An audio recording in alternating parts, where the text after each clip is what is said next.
Bem-vindos mais uma vez, profissionais de saúde e segurança do trabalho. Meu nome é Hugo Leite, médico otorrino e médico do trabalho. Vocês já me conhecem aqui das aulas anteriores. Se você está assistindo aqui a primeira aula, no final nós vamos ter o link para a playlist aí de todas as aulas desse nosso curso sobre programas de conservação auditiva. Se você já está curtindo aqui o conteúdo, não deixe o like aqui no vídeo, compartilha também com outros profissionais da área e se inscreva no canal para mais vídeos como esse. Além disso, muito bem-vindas sempre serão as perguntas, as sugestões para que a gente troque experiências aí sobre o assunto. Bom, a aula de hoje ela é então sobre a monitorização biológica e a realização, que isso realmente, na verdade, se traduz na realização das audiometrias, certo?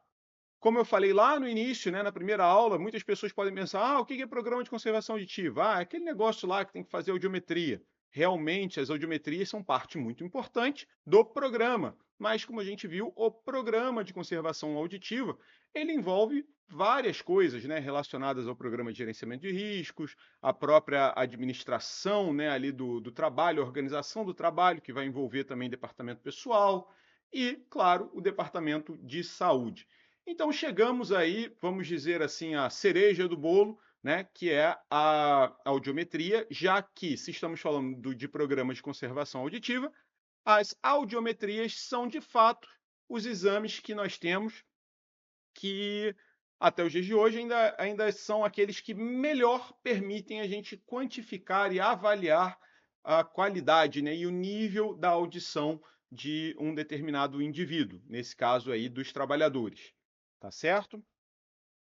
Vamos aqui para o próximo slide. Então, qual é a importância das audiometrias? Claro, o acompanhamento da saúde auditiva dos trabalhadores, a detecção precoce de desencadeamentos, e aí também faltou dizer, né, de agravamentos das perdas auditivas.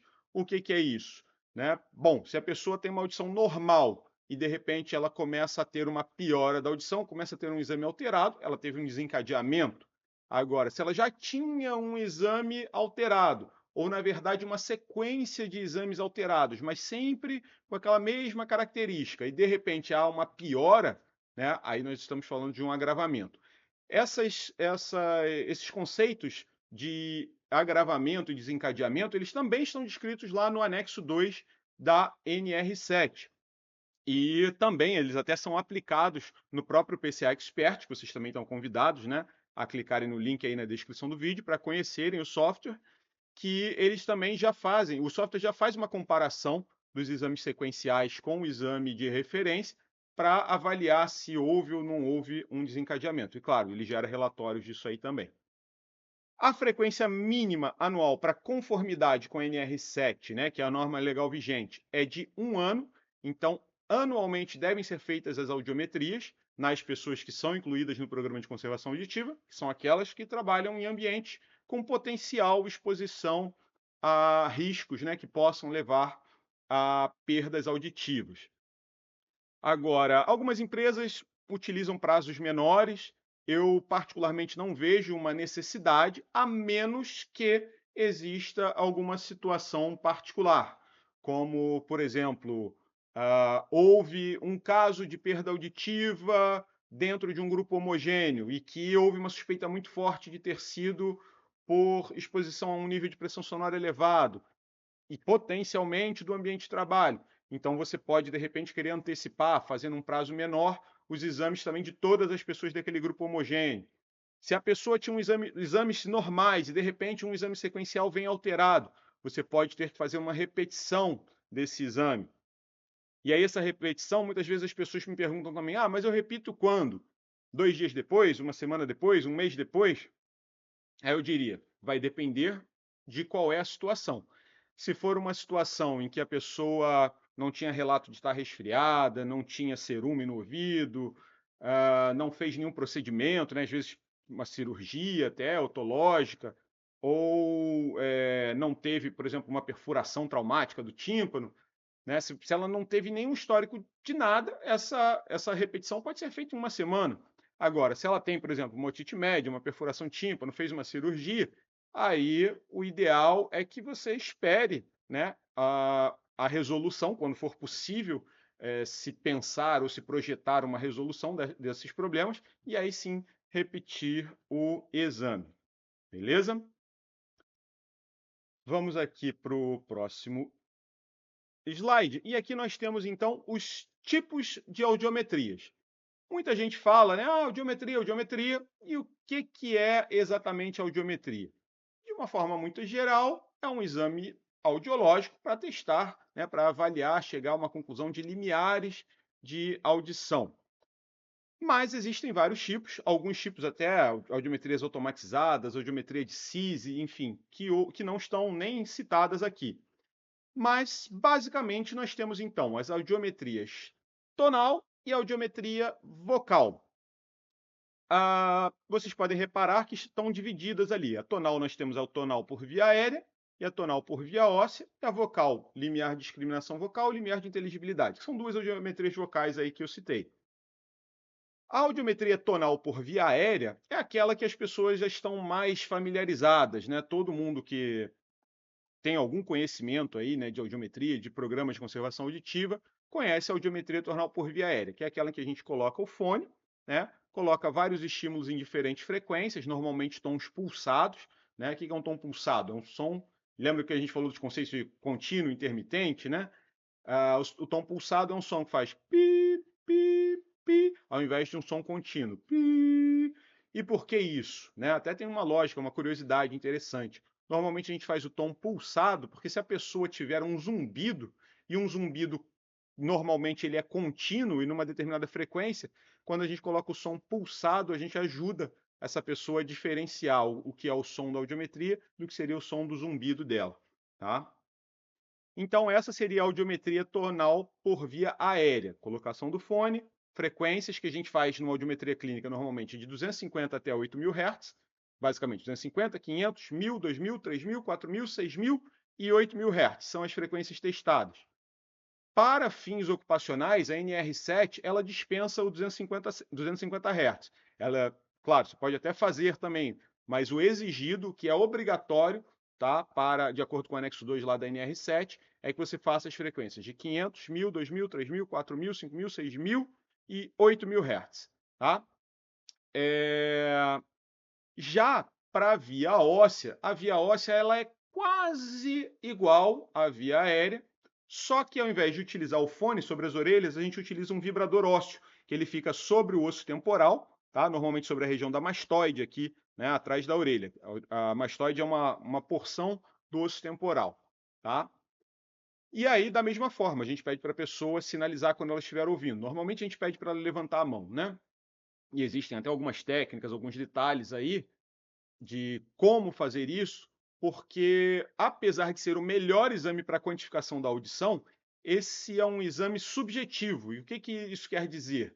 É um exame que depende muito da experiência do examinador e da correta compreensão e colaboração do examinado.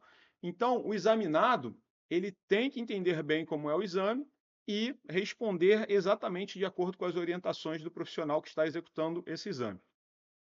Para dar um exemplo curioso, uma vez eu estava fazendo exames, né, fazendo audiometrias em diversas pessoas, e quando eu fui na recepção, escutei uma pessoa conversando com a outra assim: fulano de tal falou que esse exame é muito fácil de ser feito, só não pode ser cego. Aí você fala assim: poxa, como é que só não pode ser cego, né, para fazer um exame de audição?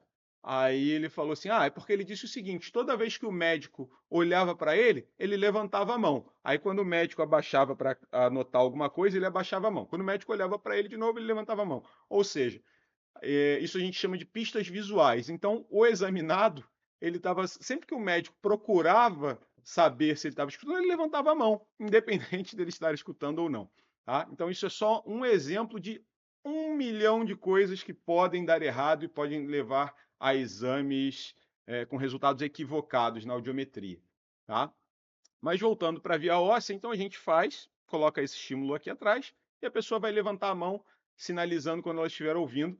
Só que aí tem um detalhe, por conta de ser uma vibração óssea, né, a gente não consegue testar todas as frequências da mesma forma que na via aérea, porque às vezes a pessoa ela pode passar a confundir a vibração com a audição.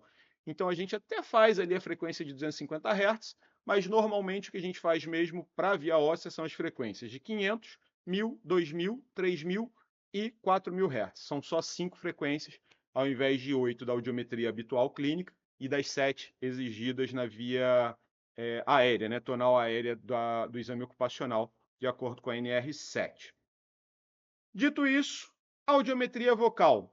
Nós temos audiometria por o limiar de discriminação vocal, que como é que é feito? Nós pegamos a média tritonal das frequências de 500, 1000 e 2000 Hz, que são as frequências prioritariamente envolvidas na comunicação verbal. Então, a nossa palavra, né, a nossa voz, normalmente ela está compreendida aí entre essas frequências, ou englobando todas essas frequências.